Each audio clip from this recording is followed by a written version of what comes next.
বারবার। দূর থেকে নিজের আলিশান বাড়ি দেখা যায় না বিধায় রাস্তার পাশে থাকা বিশাল বিশাল গাছ কেটে ফেলেছেন বাড়ির মালিক।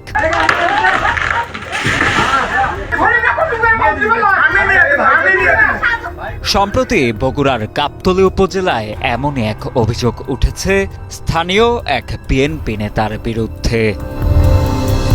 এভাবেই সড়কের পাশে পড়ে আছে গোড়া থেকে কেটে ফেলা আম, বেল, চালতা, জলপাই সহ অন্তত 15টি ফলজ গাছ।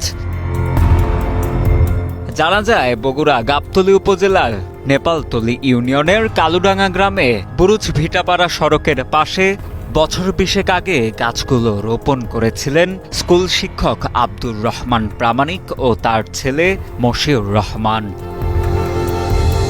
এতগুলো ফলজ গাছ কেটে ফেলায় ক্ষোভ প্রকাশ করেন গাছ রোপণকারী। ফলের গাছ ছিল, কাঠের গাছ কয়েকটা ছিল এর ভেতর, ইউক্যালিপটাস ছিল। এখন ছিল আমার ফলের গাছ, এখন ফলের গাছ।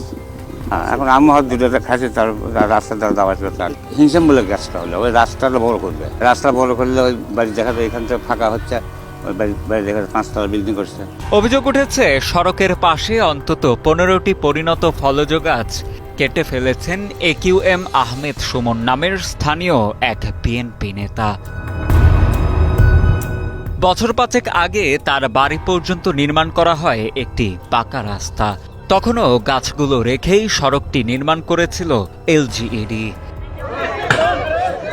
কিন্তু পরবর্তীতে ক্ষমতার দাপটে দলবল নিয়ে এসে প্রায় 20 বছর বয়সী এসব গাছ কেটে উজাড় করেছেন অভিযুক্ত AQM সুমন।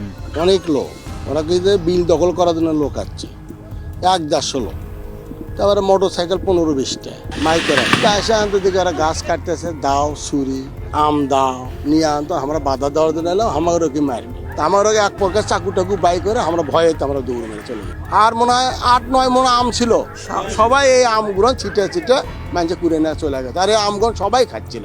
গ্রামবাসীর ভাষ্য, দূর থেকে অভিযুক্ত ওই নেতার হেলিপ্যাড সহ বিলাসবহুল বাড়ির আলো দেখা যায় না বলেই দলবল নিয়ে বহু বছরের পুরনো এসব গাছ কেটে ফেলেছেন অভিযুক্ত সেই বিএনপি নেতা।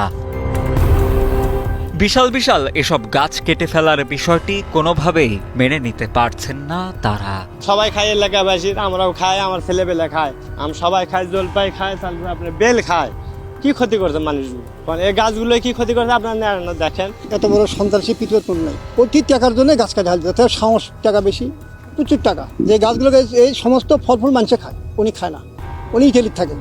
এই গাছ কাটা বই 6 লক্ষ টাকা মানুষের দিয়েছে, বিতরণ করছে। ক্ষমতার বলে ফলজ গাছ কাটার অভিযোগ এনে গাবতলী উপজেলা ভূমি অফিসে অভিযোগ দায়ের করেন গাছ রোপণকারী প্রবাসী মশিউর রহমানের স্ত্রী শামীমা আক্তার রিতা। তবে ওর অনেক দিন থেকে গাছটা কাটা নিয়ে অনেক ওর সমস্যা, বারবার গাছ কাটা নিয়ে। কিন্তু আমার সাহেব বলতেছিল যে কিসের জন্য গাছটা কাটতে, গাছ তো কোনো সমস্যা করে নাই, রাস্তার জায়গা, গাছের জায়গা, বা এই জায়গায় ধানও ছিল, আমাদের ধান কাটা হয়ে গেল, হঠাৎ করে আপনার কাটে ফেলাইল। এ বিষয়ে সংবাদ সংগ্রহ করতে অভিযুক্ত AQM সুমনের বাড়িতে গেলে বাধার মুখে পড়তে হয় গণমাধ্যম কর্মীদের। তবে মুঠোফোনে অভিযুক্ত সুমন জানান, সড়ক সম্প্রসারণের জন্যই কাটা হয়েছে গাছগুলো। প্রশাসনকে না জানালেও সংশ্লিষ্ট দপ্তরে জানিয়েই গাছগুলো কাটা হয়েছে।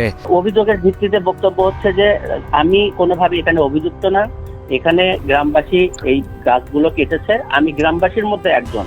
2-3 হাজার লোক বাস করে, তাদের মধ্যে আমি একজন। তবে স্থানীয় উপজেলা প্রশাসনের ভাষ্য, কোনোভাবেই সরকারি সড়কের পাশে থাকা গাছ এভাবে কাটার নিয়ম নেই।